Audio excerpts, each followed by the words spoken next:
নড়বড়ে ভাঙা সাঁকো, কাঠ সরে গিয়ে মাঝখানে তৈরি হয়েছে ফাঁকা জায়গা। প্রতিদিনই পা ফসকে ঘটছে ছোট বড় দুর্ঘটনা। তবু জীবনের ঝুঁকি নিয়ে বিদ্যালয়ে যেতে বাধ্য হচ্ছে কোমলমতি শিক্ষার্থীরা। টাঙ্গাইলের নাগরপুর উপজেলার মেঘনা উত্তরপাড়া সরকারি প্রাথমিক বিদ্যালয়ের শিক্ষার্থীদের এই দুর্দশা দীর্ঘদিনের। যে কোনো সময় ঘটতে পারে বড় ধরনের দুর্ঘটনা। প্রতিনিধি মোহাম্মদ আনিস খানের পাঠানো তথ্য ও চিত্রে বিস্তারিত জানাচ্ছেন জুবাইর রহমান।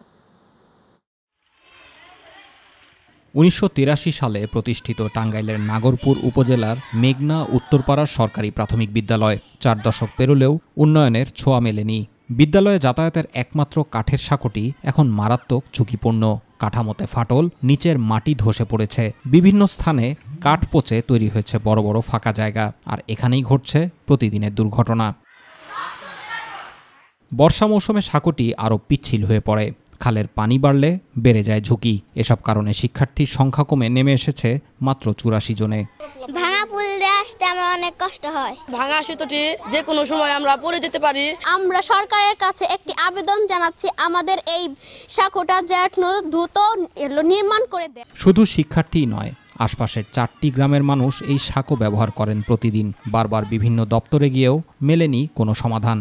তাই দ্রুত একটি স্থায়ী ব্রিজ নির্মাণের দাবি এলাকাবাসীর। মেঘনা সরকারি প্রাথমিক বিদ্যালয়ের পাশে একটি ভাঙ্গা ব্রিজটি খুব বিপজ্জনক। এখানে বাচ্চাদের আসতে অনেক কষ্ট হয়, আপনাদের বৃষ্টির মধ্যে কষ্ট, এমনি সব দিক দিয়ে কষ্ট। আমরা সরকারের কাছে আবেদন এইটুকুই রাখি যে আমাকে এই জিনিসটুকু আমাকে করে দিলে আমরা তাতে সরকারের কাছে হয়তো খুব খুশি হব আর কি। এ বিষয়ে ব্যবস্থা নেওয়ার অনুরোধ ইতিমধ্যে সংশ্লিষ্ট দপ্তরে জানানো হয়েছে বলে জানান বিদ্যালয়ের প্রধান শিক্ষক। অপরদিকে শিক্ষার্থীদের নিরাপত্তাকে সর্বোচ্চ গুরুত্ব দিয়ে দ্রুত ব্যবস্থা গ্রহণের আশ্বাস দিলেন উপজেলা প্রাথমিক শিক্ষা কর্মকর্তা। অনেক দেরি হয়ে গেছে, এখন একেবারে ভেঙে গেছে, যা বাচ্চাদের চলাচলের জন্য বিশেষ অসুবিধার কারণ হয়ে দাঁড়িয়েছে। কোমলমতি শিক্ষার্থীদের নিরাপত্তার স্বার্থে আমরা চাহিদা দিয়েছি এবং উপজেলা প্রশাসন নজরদারিতে এই বিষয়টা আছে। শিগগিরই ঝুঁকিমুক্ত শিক্ষার পরিবেশ তৈরি হবে এই বিদ্যালয়ের কোমলমতি শিশুদের জন্য, এমনটাই প্রত্যাশা সকলের। জুবাইর রহমান, মাই টিভি নিউজ।